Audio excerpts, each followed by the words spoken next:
thanks for taking the time to do this. We have done an Instagram live, Yeah, but I those just remember that. kind We of did it outside. they stay out there, but they just kind of disappear into the interweb. And so I was like, we need to do something that's a little bit more established, something that's not going to go anywhere, especially now that I've seen those cans. Yeah, see, now you've seen them like in person. They're crazy. They were like, I know like an ammo can is gonna feel rugged. Like I've got cans right. I mean, you can see this one back here. Yeah. But then to look at them and customize them the way you do is impressive. I greatly appreciate the compliment. It's a team effort. Everybody that's a part of what we do has an input, has a say, and at the end of the day, we're able to deliver something really, really special to our clients. Legacy piece, a store, part of their story. A statement piece. If somebody wants to, walk into a room and put that down, that's definitely a conversation starter.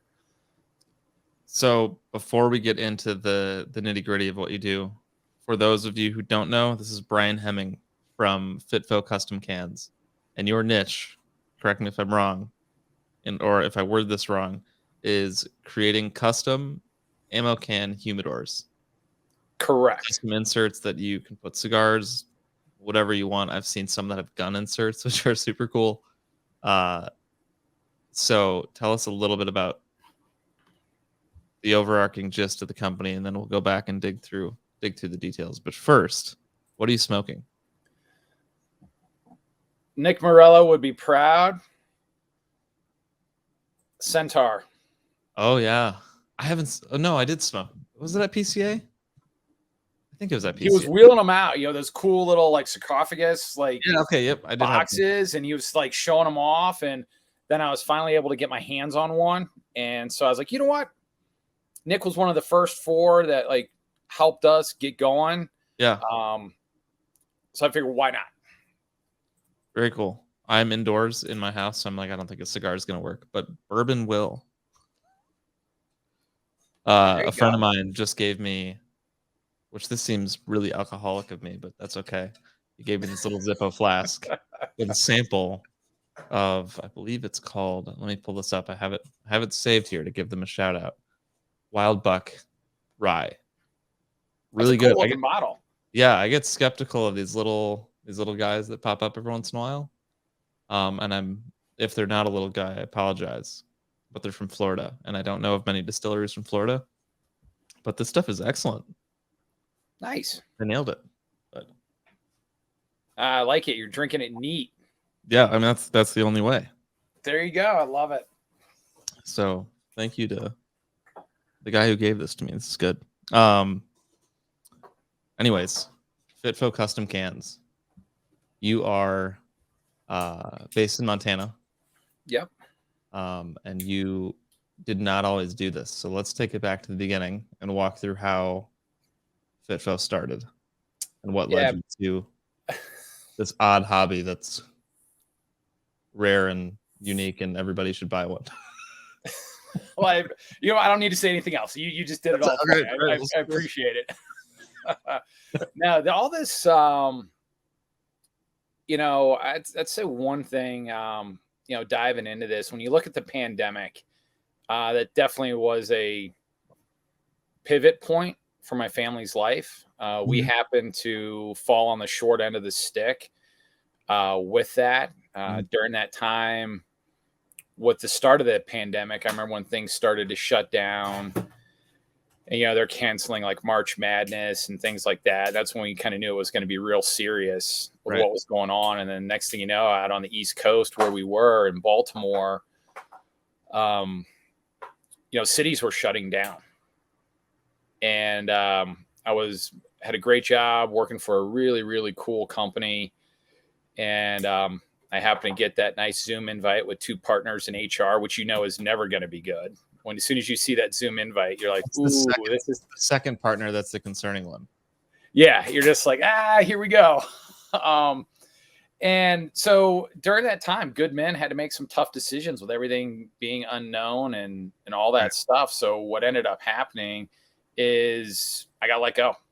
Mm-hmm. And I've been on both sides of the table, being an athlete and a coach, of making teams, being cut from teams, asking people to join, asking people to leave. And I got it. You were coaching at the time, right? No, I'd actually had left Towson University and was working for a CPA and business management consulting firm. Oh, that's right. As their director of strategic relationships. So a job that I thoroughly enjoyed, love the people I was working with. Like I said, good men had to make some tough decisions. I happened to be one of them. And so after that, my family found ourselves in a very unique situation of being unemployed near a large urban center during a pandemic and not being able to get a job. At that point, nobody was really hiring. Mm-hmm. People weren't even doing interviews. With my role was a lot of like forward facing, face to face events, making connections, And problem solving, doing all that stuff. So kind of found myself sitting there, figuring out what I needed to do to take care of my family. And I was unemployed for 14 months during that time frame. And at one point during that, I think it was in August, one of my neighbors, who is I would say, what does he do? He's a financial advisor. Okay. And has a lot of high net worth individuals that he does investing for and things like that. Our kids were playing out front of our townhomes, and he came up to me and was like, I haven't been in front of my clients in months because of this. I need to find a way to get in front of them again somehow. But like, what do you do? How do you do it? Right. And he looked at me and he's like, I noticed you and Aaron like to sit on your back porch and have a cigar every once in a while with an adult beverage. I'm like, yeah, we do that. It's a great way to reconnect, ground ourselves, center ourselves. I'm not a human jungle gym for my kids. Yeah. We do. We do enjoy cigars. And he's like, well, how would you feel about doing a virtual event for 20 of my biggest clients, like a cigar and bourbon tasting event? And me and all of my confidence and arrogance was like, oh yeah, man, not a problem. I got it. I'll know how to do it. Yeah, I'll do it. I just got one question for you, Glenn. How much time do I have? Thinking like, a month, 2 months. He's like, how's 3 weeks? I was like, not a problem. We got this. So after that, supply cigars? Oh no, we did all that. And this is where it gets good. And this is where it goes to the community of cigars. And people, for the most part, around cigars are good human beings and really do, give a damn about you and others and want to help when they can, whether it's financially or with their time or with guidance. Right. So after that brief conversation where I agreed to do something that I'd never done before and did it with so much confidence, I walked into the house and Aaron's like, yeah, how's the conversation? Looked like you guys were having fun hanging outside while the kids were playing. I'm like, yeah, had a great time. By the way, babe, I just signed us up to do a virtual cigar and bourbon tasting event in less than 3 weeks, and we got to figure it the fuck out. And, and so in 3 weeks, we were able to do that. The humidor in Cockeysville, Maryland, just north of Baltimore. That's where Aaron and I get all our cigars. Okay. I went right up there and talked to Finney, the owner, and was like, hey, this is what's going on. I signed up to do this. Can you help me out? And she's like, not a problem. Let me make some calls on your behalf and figure some things out and talk about some stuff. And lo and behold, her first phone call was to Matt Booth, who instantly said, yes, not a problem. You had no connection with him before? Never met him before. That's wild. So it is. Experiences with him. Oh yeah, completely. And so when that, so he jumped in from the go. And then I reached out to a good friend of mine, Meg Mallon, who was the Mid-Atlantic or Philadelphia rep for good old Beam Centauri. I was like, all right, like, how do we, like, bourbon? Like, what would make sense? What would be a good pairing? This, that, the other. So she was a huge help with that. And so the first event, we ended up getting cigars and bourbon to people all over this country, Oklahoma City, Florida Keys, New England, everywhere. So 20 of these high rollers are on this call with us, Oh, and that's right. This is virtual. What's that? This is virtual. Oh yeah, it's virtual. Okay. So but just before you go on, how did you logistically pull that off? Finney and her crew do an awesome job shipping cigars. So basically we collected everybody's name, address, and put together a really cool box with cigars. And then we were able to I know this is being recorded and all that. We were able to just crossed so many lines already. Yeah, basically. So when it comes to shipping bottles of bourbon around the country, I just ignored all the rules. I'm going to leave who I used out of this. And one of the things we did is we were packing these boxes and, with a good card, what they would be smoking, what they're drinking. So those went out in the bourbon boxes. And when I was going to ship these boxes around the country, I was just pretty smart about it. Like I wouldn't show one with 20 at once, because then people are like, why are you shipping 20 individual boxes? Let me add this. I can bleep out the details. I'm curious about the details. Okay. Yeah. All right. So what we did, this is really cool, is going through the homework with it's like, hey, we can mail cigars.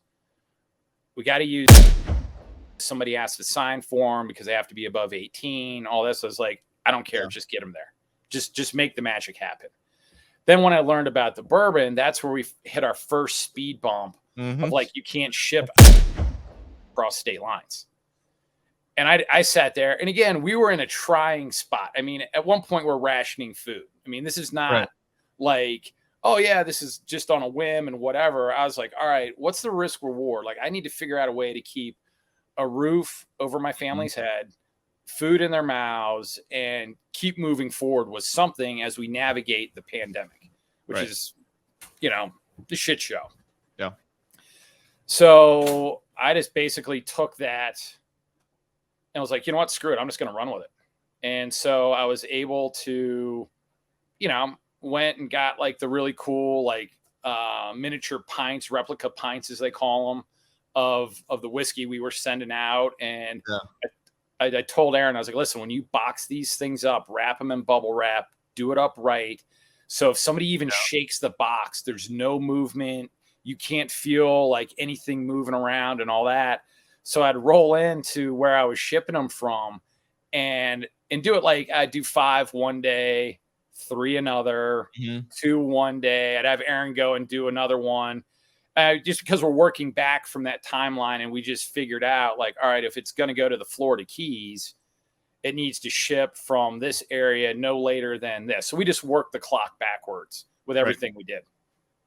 Simple ops, simple logistics.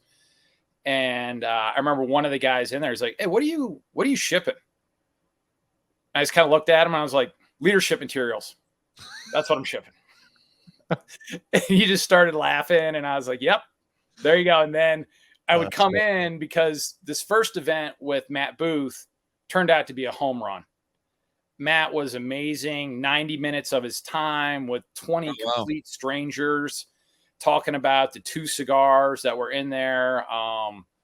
It was a Farce, Connecticut. And then I believe, I forget what the other one was, but just huge hit. And like here, so you're doing this event and you can see everybody on the screen. Some people are in their backyards. Other people are on boats, and they're just having a really good time. And Matt is just doing an awesome job engaging them. Interactive with Matt, or was he just kind of giving this spiel about the cigars they're smoking? He talked about himself, the brand, where he came from, then the cigars they were smoking, and why he worked on those blends. Like, it was really cool. I mean, just awesome. And turned out really, really well, and just a lot of fun. And so at the end of that 90 minutes, like, everybody that was a part of that call had a very unique experience with Matt Booth, who is a good human being. Yeah. And it was awesome. And that event led to 10 or 11 more virtual events that we were able to put on just from that one. For the same client or just? Same client, just different people from around the country. Sure. And it was, I was helping him. He was helping me. I think that was really cool. Like he recognized what was going on with the Hemming family. And I was like, hey, these guys need some help. How can I help him? Like, I know he likes cigars. I know he likes bourbon, but I need help. And so it was great to be able to problem solve together. I mean, it was really, really beneficial for everybody. And so that led to another 10. And, I think, Matt Booth was the first one, Nick Morello from Foundation, Christian from CLE. Okay. Was the third one. And the fourth one was Omar from, yep. Yeah. You nailed it. I mean, 4 awesome people with 4 awesome cigar brands. Right. And that's they were line up to get you going. Yeah, just super engaging. And whenever Finney reached out, I'm pretty sure she was like, hey, Brian Hemming's doing these things. He's trying to help his family out. Like those men, each one of them were like, yep, done deal, go. Like no questions. It was like, hey, we got this person or we got that person. And it was really humbling to have that response where guys are willing to share their time and their experience and their knowledge with complete strangers from around the country, and knowing at some level they're helping me and my family through a rough time. So it's just really, really cool. And that led to another financial advisor working with high net worth individuals in Philadelphia hearing about this. So he reached out to me in person, just called me out of the blue. I was like, hey, I've heard about what you're doing. Would you be interested in doing a in-person event at a country club here in Philadelphia? And I was like, oh, hell yeah, I'm in. I mean, I've kind of nailed the virtual ones. Yeah. We were having a lot of fun with it. But there's something more when it's in person. And at that point, I think everybody was like, hey, I want to do something in person. People are tired of being told, oh, you're allowed to leave your home here. You can't go to the office there. And this was still in 2020. Yeah. Yeah. Okay. And so he's like, similar conversation that I had with Glenn was like, hey, I've heard about this. It's really cool. I understand you like cigars and bourbon. What about doing one in person? So I was like, yep, we'll do it. He gave me a date. For my background in athletics, I knew it was an open tryout where I had one chance. Yeah. So we showed up, drove up to Philly, did an in-person event. It was great. And I knew we had done a really good job with it. Meg Mallon, who I mentioned earlier, came to it and talked about the bourbon, like Woodford Reserve, all this stuff, the different tasting notes, all that really cool stuff. And, the cigars were great. And I knew we had done a good job. And at the end of the night, he's like, hey, thanks so much. I'm going to reach out to you later about, connecting and possibly doing another one. So at the end of the day, I did my best as an individual to set it up. We as a team did our best to put us in the best situation to earn success. And he called me on a Tuesday and was like, hey, that was awesome. How do you feel about driving up to Trump National in Bedminster, New Jersey every week for the next 2 months to do something like this? Every week? Every week. For different groups, like, for the same kind of group? Same kind of group. Different locale. So I find myself going up to Trump National, which is a great golf course. Never had a chance to play it.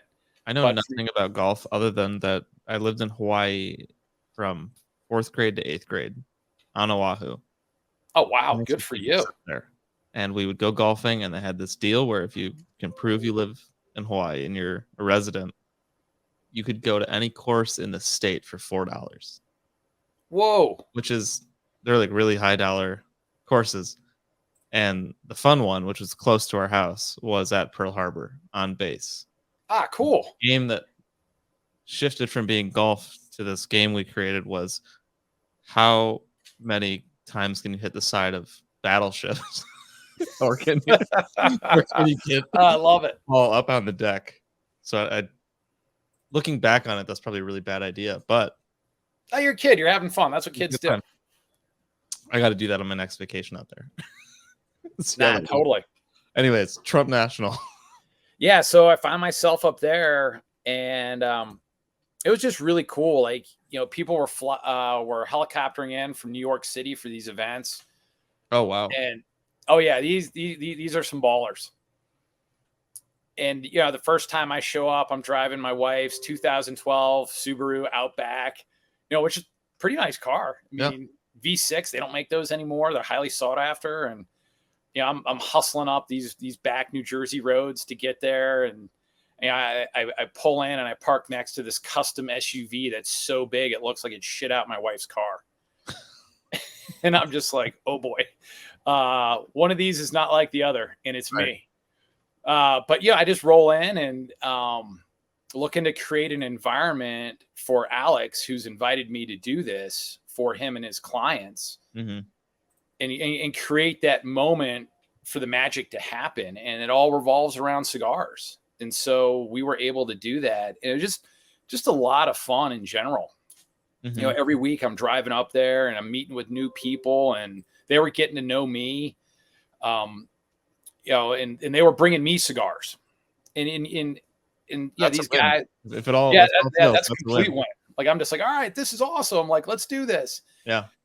And so I'm sitting there, and and these guys are showing up in custom cars, and I'm not talking about having their brother-in-law tint the windows, or getting new tires from their uncle. I'm talking factory custom. I mean, these cars, conservatively, $250,000 to start. I mean, these things are awesome.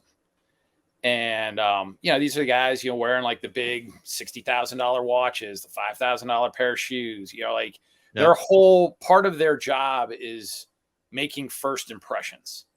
Yeah. And these are all good men who have worked really hard for their money. And like I said, I got to know them. It was a lot of fun.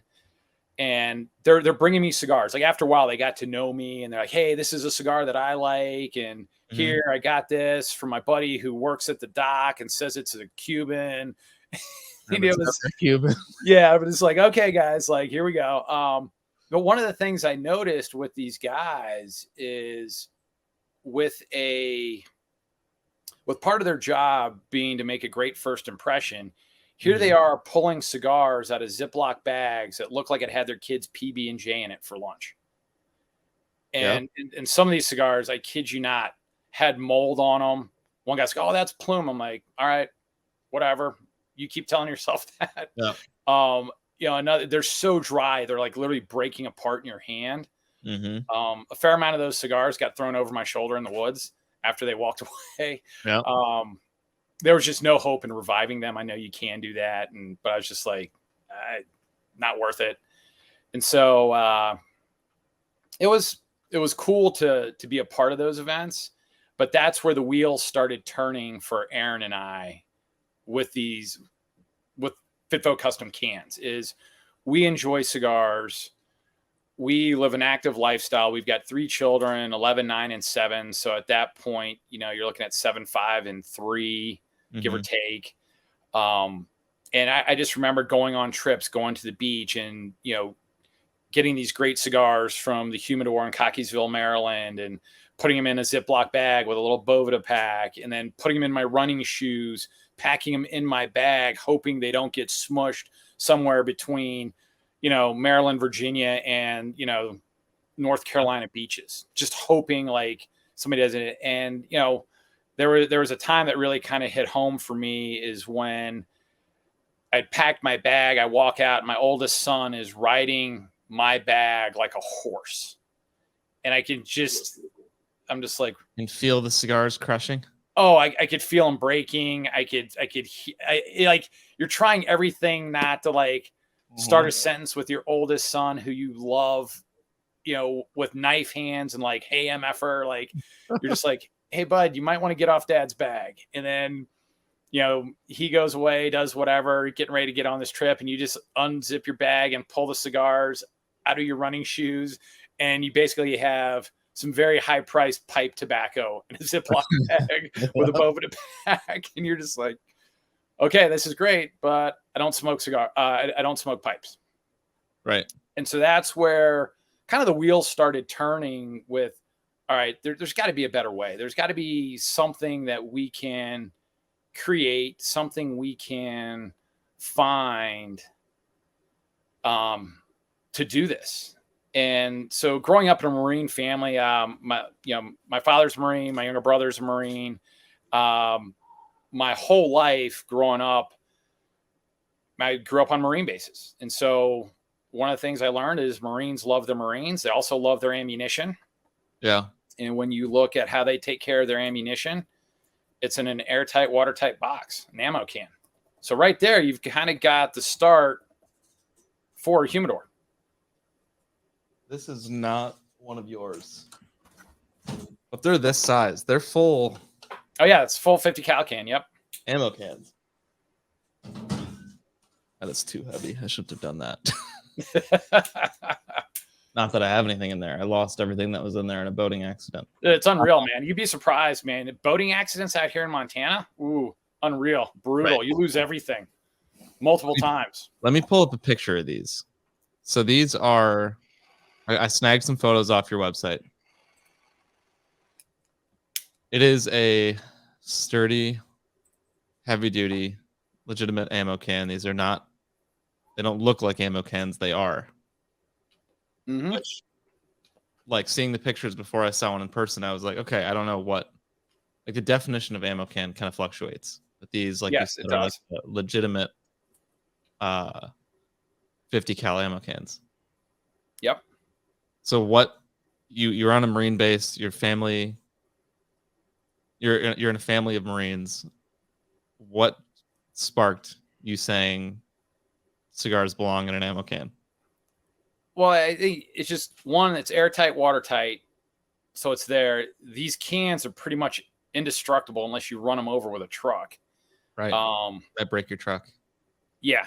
And so Aaron and I were sitting there and we're just like, okay, like, but how can we make them unique? Now, there are some other people out there that do some really, really cool stuff with vintage ammo cans, missile crates, stuff like that. Kevin Fisher, he does an amazing job with that. Okay. Like, awesome work. Amadors. Okay. He does some really unique stuff. And so we were kind of looking at it and I was like, that's cool, but I don't want to do anything like that. I want to do something else. I want to make it uniquely yours, distinctly yours. And with my background in athletics, I really loved our custom gear. Every year we got our custom stuff. It was ours, our colors, our logo, my number. Nobody else could get it but me. Yeah. And my teammates. And we loved to show it off. It was kind of like a calling card. It was like our license plate. Just really thought it was cool. And so I remember getting an ammo can. I do have the OG concept can at home. I should have brought it with me to here just to show you. I mean, it even had like a different logo when we were FITFO Humidors. But Aaron was like, oh, that's such a boring, stuffy name. We need to be custom cans. So we rolled into that pretty hard. And so the first one is this really cool gunmetal gray with orange. And we just did that to even see if we could powder coat them. Like, we'd never done this before. I mean, like, there was a lot of like, okay, let's just try it. Let's just take a risk. Let's just go. And it was a lot of fun.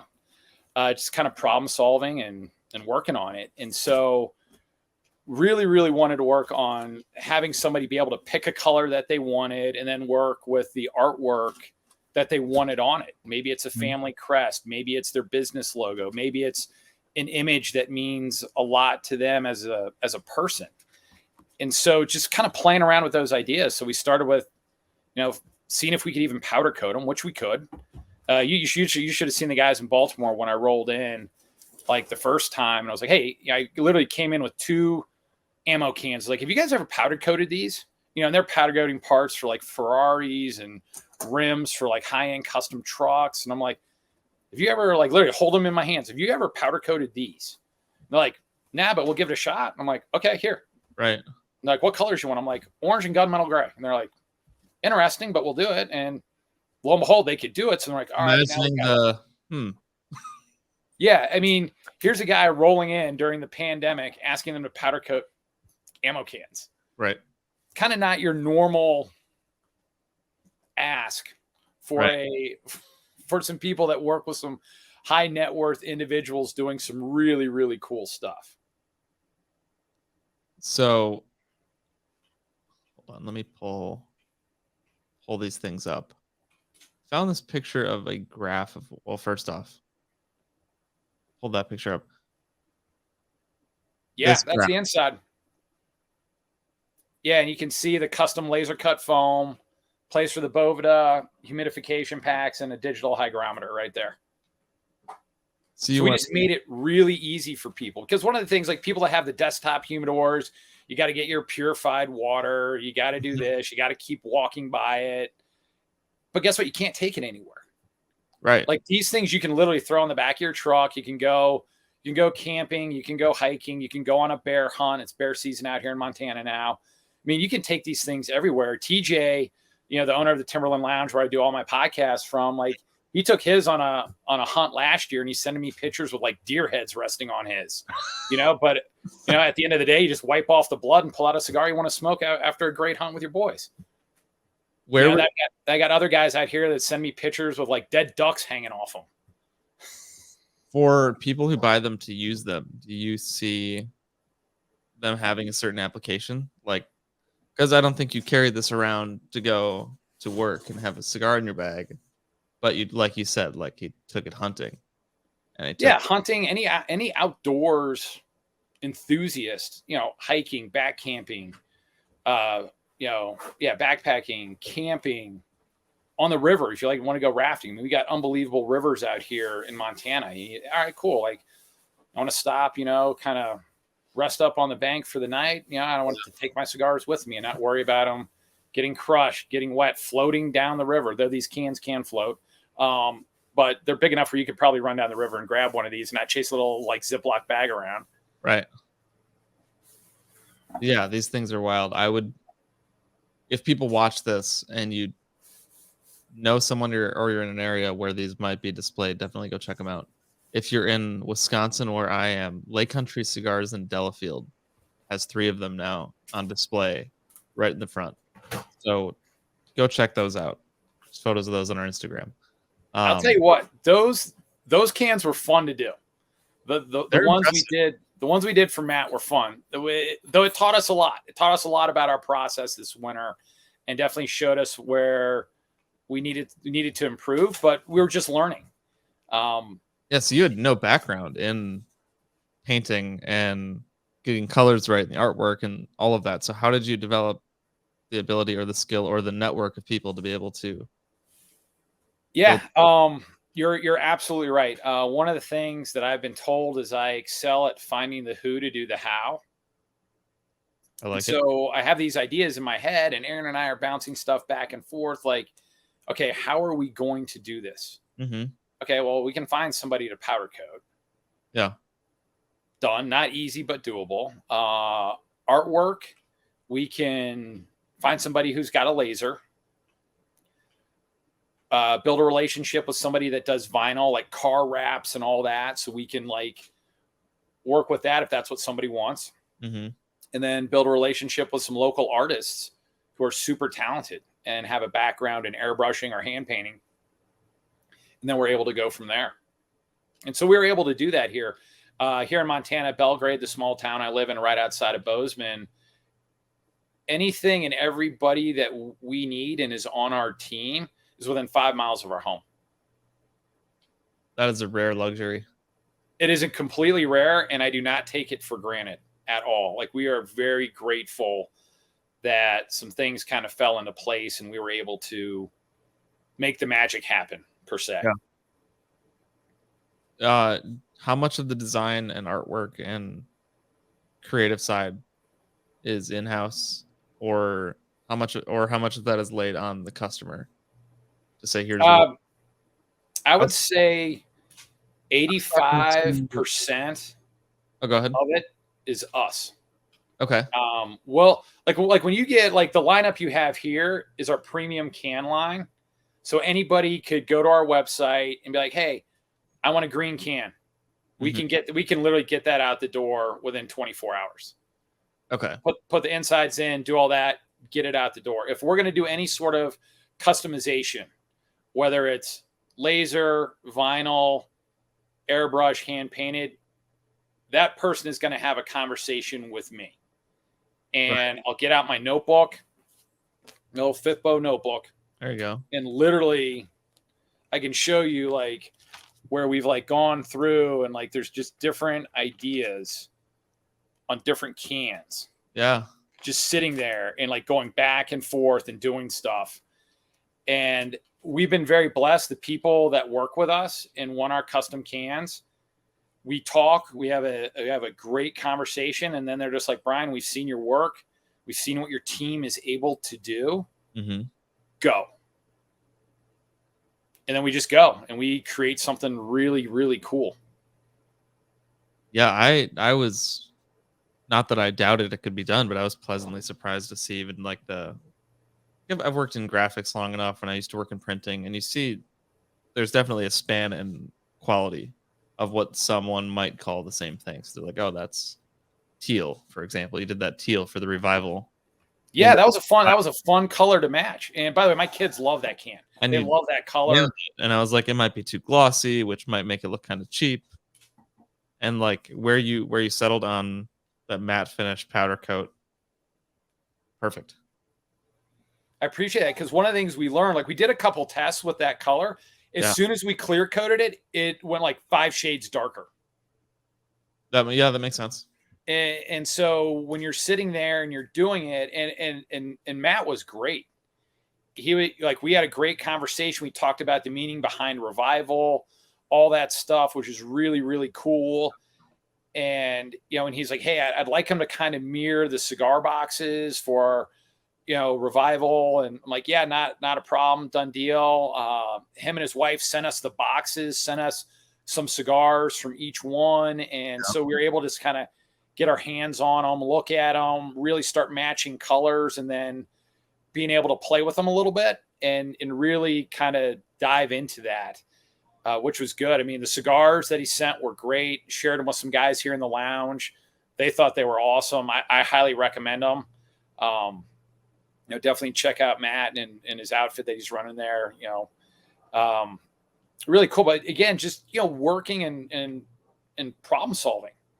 Be like, all right, well, if we clear coat it, it's going to change it. But what does it look like when it's just a matte finish? All right, that gets us the closest color it can possibly be. Yeah. So that way we're honoring, Matt's vision, and our intentions and his vision all align. So when they open that box from FITFO Custom Cans, it literally is a special moment. And that's very important to us. I'm trying to pull up the photo of what you guys did for them. Let's see, how do I do this? I feel like this StreamYard program makes sense to me most of the time, and then every once in a while I'm like, let me put it this way. You're doing way better than I did when I did my first virtual event back with Matt Booth. 3 weeks before that event, I didn't even know how to do a Zoom. That's probably the timeline that I learned how. I didn't know anything about it. I was like, oh my God, like what am I doing? So the fact that I'm looking at like our premium can line on the screen while we're talking, I mean, you're hitting home runs, buddy. Well, that's good. That's good to hear that we've at least gotten that far. Here we go. So share the screen. There we go. All right. Is there, let me get rid of this picture. Yeah, there's Matthew. Yeah. Oh, there they are.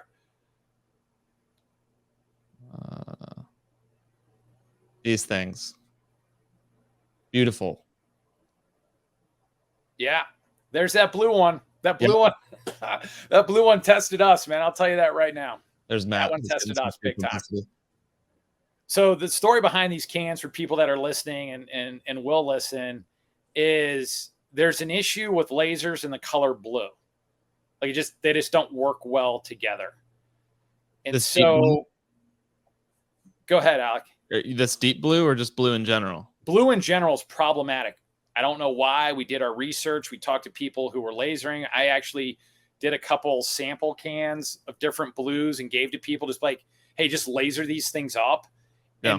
And you kind of get this shadow or this fade on it. And that's just the way it's going to be. And so we did it the first time. It came back, didn't look right, but we thought, hey, maybe because we're trying to do something and have it come off the lid onto the can, maybe that's the issue, is a depth perception thing. And so we did it again. Meanwhile, the green, the turquoise, the teal, and the black can were done. So they were sitting there and they looked awesome, but the blue one was problematic. So then we sent it back for the third time, and we're just like, you know what? We just got to come up with something better. Mm-hmm. And so we're like, why don't we hand paint it? And we have the ability. We have an artist who's super talented. She's very, very talented. And so we were able to do that. Loren, I mean, she's gifted. And then the guy who's been doing our airbrushing, Jared, he's one of the best tattoo artists here in Bozeman, working at arguably the best tattoo shop here in Bozeman, Goldthorn.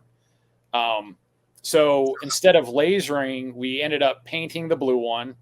And then we looked at the other two and we're like, you know what? We need to paint those too. So we redid those as well. So the third time's a charm. And we're able to pull it off. Logo on them. Like for example, the Revival logo. Yep. Is that all hand painted as well? Yep, that is. Oh wow. That's a tricky font.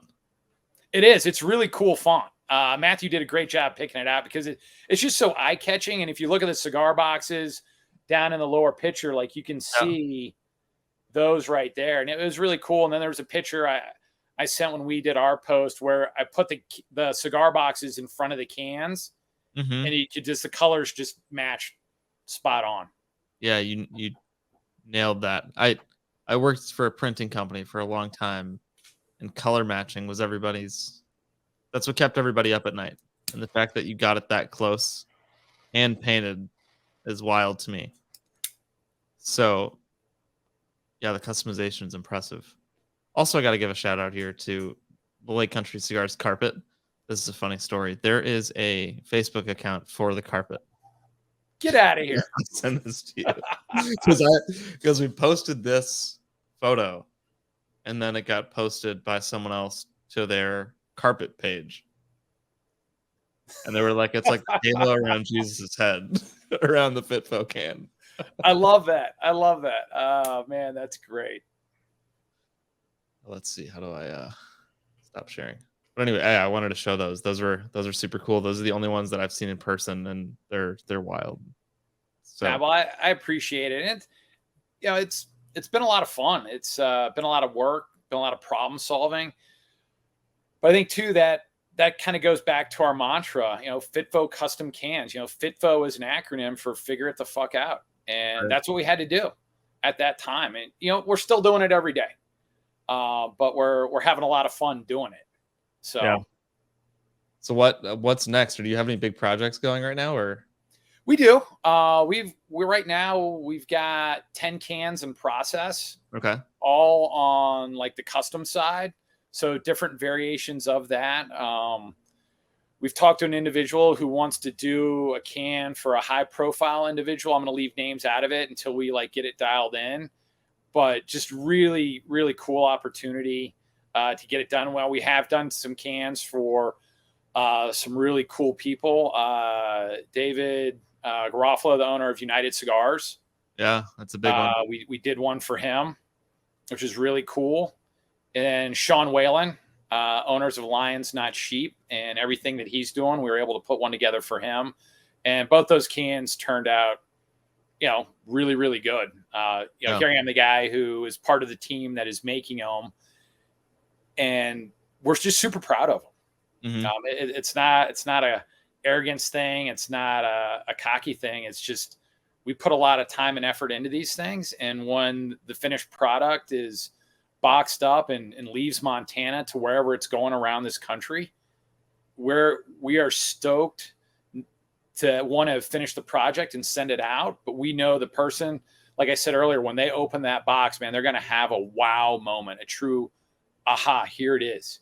Yeah. Here's something that we talked about. Here's my vision with FITFO Custom Cans intention, and here it is. I mean, these are legacy pieces. We did a really cool one for a guy back in Philadelphia that he told me, he's like, my sons are going to fight over this when I'm gone.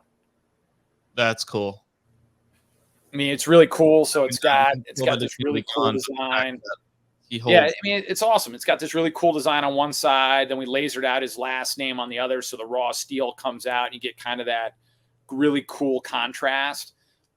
It turned out real well. It's cool to think of that from the angle of something that you sunk all your energy and passion into. It's something that their family views as something that's going to get passed down, and that they're going to remember their father by. And I don't think that many products do that.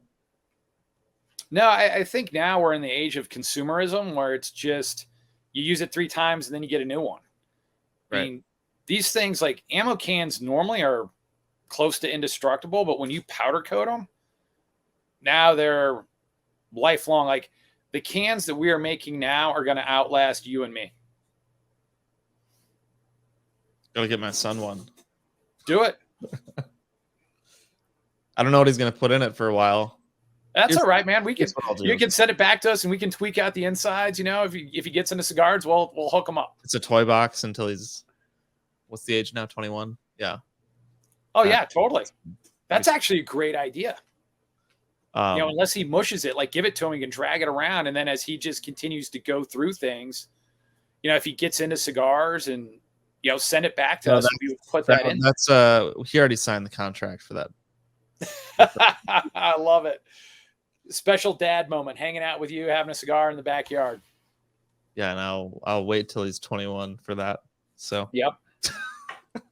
I literally have my 2 boys behind me right now in a field with the Red Ryder BB gun shooting at stuff. Good. TJ's walking out there every once in a while, making sure that they're doing things the right way.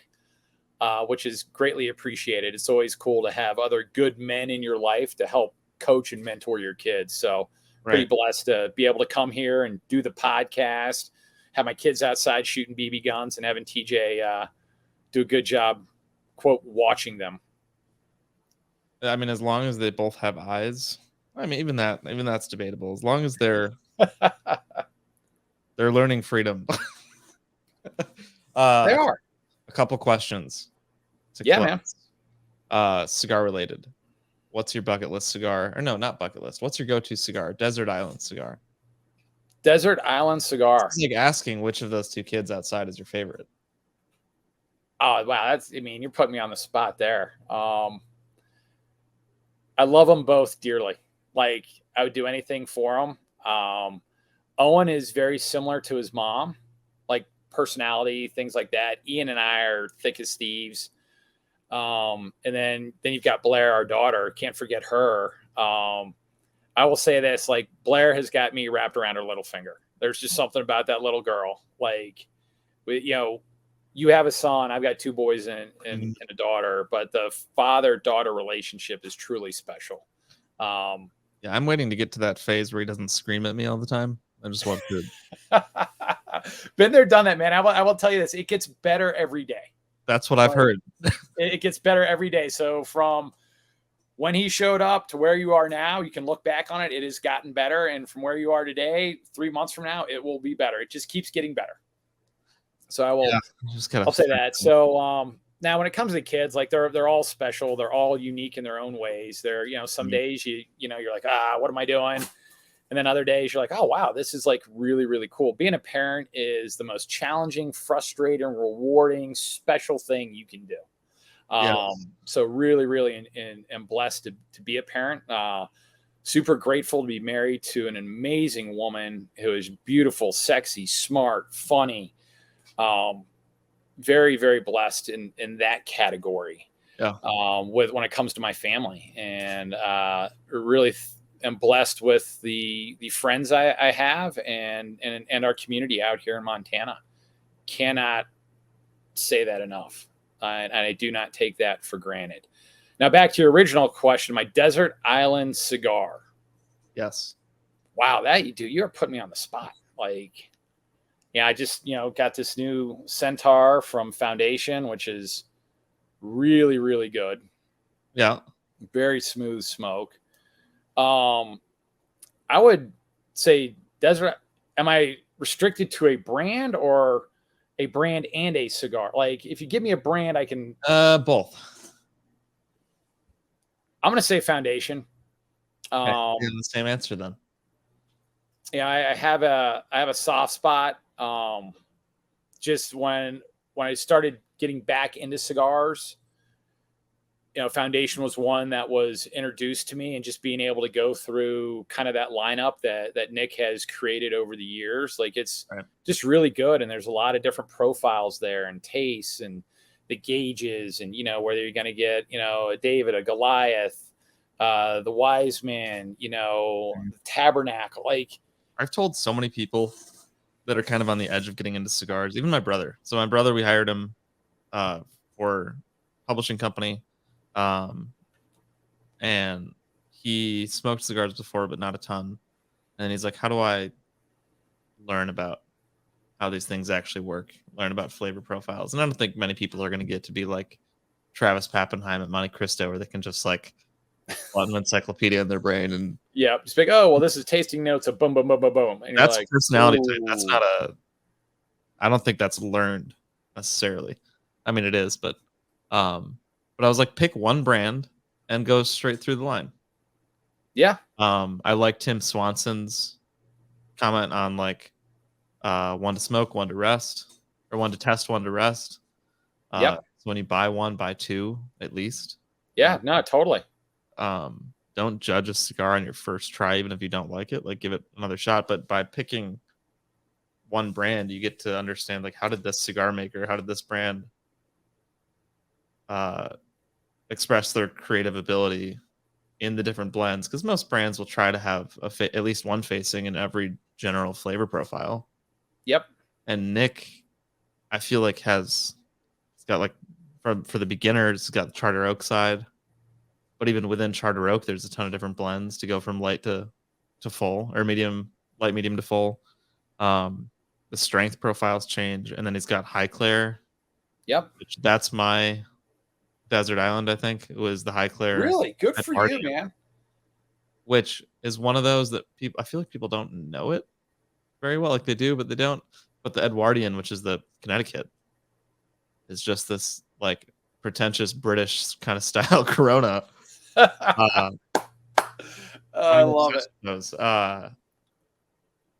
Okay, so Foundation for you. Same with me. What cigar specifically?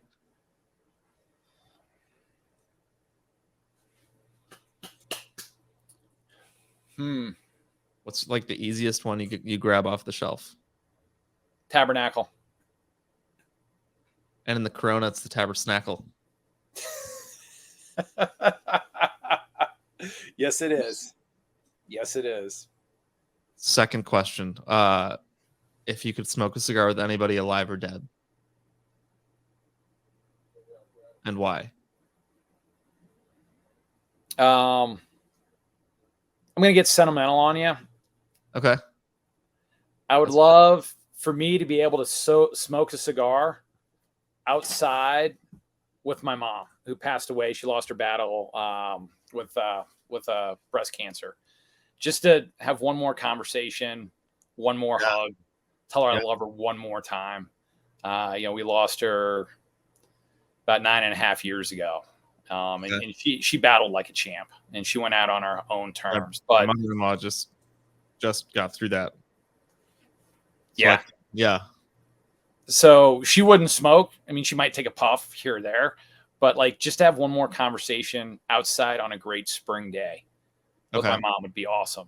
Now, if I could, now let's take the sentimental part out of it and get to like, hey, I would love to smoke a cigar with, I would say, Vince Lombardi. Okay. Wisconsin. Yep. I would love just to sit down with him and just Packer fan? learn. What's the link to that?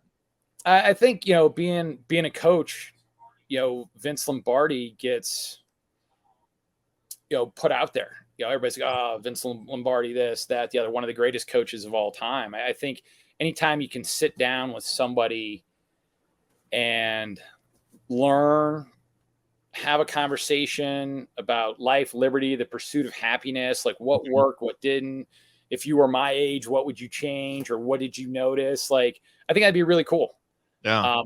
From the athletic standpoint, like Vince Lombardi, I think that would be super cool, just to sit down and just be like, all right, like, what did you do? Like, how did you get to where you are? I think too, it'd be kind of cool to sit down with my family's, background in the military. I'd love to pick like a general, or, somebody like Chesty Puller, from the Marines, an amazing Marine, that's like, is held up as, godlike, It's interesting in that community. It's like historical figures in any category. It's like in their time, most likely the trend is that they were not iconic in any way. Oh, not at all. Sure, they were maybe kind of on the edge of something, but then their value is recognized after they're dead, which sucks. Because I understood that, like I was listening to Oxford Union does these sit down talk show things. Or no, it was Eric Metaxas. That's what it was. Talking about C.S. Lewis. Yeah. And his, probably getting these facts wrong, but his assistant, C.S. Lewis's assistant, who was an intern at Oxford or at Cambridge at the time, was an intern, and then he had to go back to the U.S. because he's an American, and then go to war, and then come back to help Lewis with whatever he did for him. And so there's a lot of back and forth. He went to go visit C.S. Lewis when C.S. Lewis was dying, thinking, okay, it's going to be my last time I'm going to see him. I'll go help him out, whatever he needs. Brings a suitcase, walking up to his house in his front yard, and he sees C.S. Lewis in his pajamas, burning everything he owns. And he's like, what are you doing? He's like, well, I'm going to make it easier for the movers and just burn all my stuff now. Because I'm going to die. I love that. That's awesome, man. And he's like, no. Let me take it, or just don't burn anything. I'll take care of it. And he's like, whatever you can't fit in your suitcase right now, I'm burning. So he took all of his clothes out of the suitcase, started grabbing books out of his hands, put everything he could fit into the suitcase. And then C.S. Lewis, in turn, took all of his clothes and threw those in the fire. Years down the road after Lewis died, this guy took the suitcase filled with books to HarperCollins publisher, and he's like, I don't know if these are worth anything or what we should do with these, but he was a professor, wrote some stuff, but he's not well known. If you could publish it, that'd be great. His family would appreciate it. In that suitcase was Narnia, Mere Christianity, Screw Tape Letters, like all these. Whoa. Yeah. Talk about showing up at the right time. And there's that's, I feel like, an example of how you don't realize where people will leave their mark. And usually it's after they're gone by the time you notice. Yeah. I think too, Alec, with what you're talking about is like, we're talking about some iconic figures. I mean, I would love to have a cigar with Lewis and Clark. Here we are, like in Montana, where they had literally have come through, on their exploration of the Pacific Northwest. Imagine sitting down with them and having a conversation with a cigar and just be like, all right, so what is it like when you climb these mountains and we're dragging these like 500-pound canoes over mountains, and you crest this one and then you realize there's just more mountains in front of you? Like, how did you handle that physically, emotionally, spiritually? Like, how did you, I mean, those conversations. So I think you can go back through history and talk to so many figures that have had a lasting impact on us, and their story has had, a huge impact on like thousands, millions of people. But I think something you said earlier is like, isn't it amazing? Like, after people are gone, that's when we realized like what an impact they had on us. It's kind of sad. And one of the things that I think we need to do a better job of, we collectively, is recognizing people where they are now. And one of the things that I've worked on is changing how I talk to people. Just because you never know what type of day somebody's having. And, when I finish a conversation with somebody, it's usually like, hey man, appreciate you, keep being awesome. Or one of the things, when you're greeting somebody or you're sharing the same space, is instead of saying, hey, what's up? It's like, hey, I see you, man. And you're hopefully at some level, they recognize that I see them as human beings and sharing space, and that might elevate them or just help them. Positive intent too. And people are, I think the world needs more of that right now. I mean, I would say I hope that within the spectrum of God's grace, that he'll allow us to be able to answer those questions or have those conversations with people later. Yes, completely. Yeah. But yeah, life is crazy. But I love what you're doing. I love that your attitude. Even like, I didn't mention the podcast yet, but how we met was you stopped us in an aisle at PCA. I remember that. That's funny. Probably because we had ATF shirts. It's what I told someone today about SHOT Show, was wearing an ATF shirt at SHOT Show is like a Nazi walking into a Jewish orphanage. I think. I'm definitely sure you got some strange looks where people are like, oh what yeah, are they doing here? Like, am I on? Like, everybody at SHOT Show's already on a list. You're on a list. I'm on a list. But now you're like, now they're here.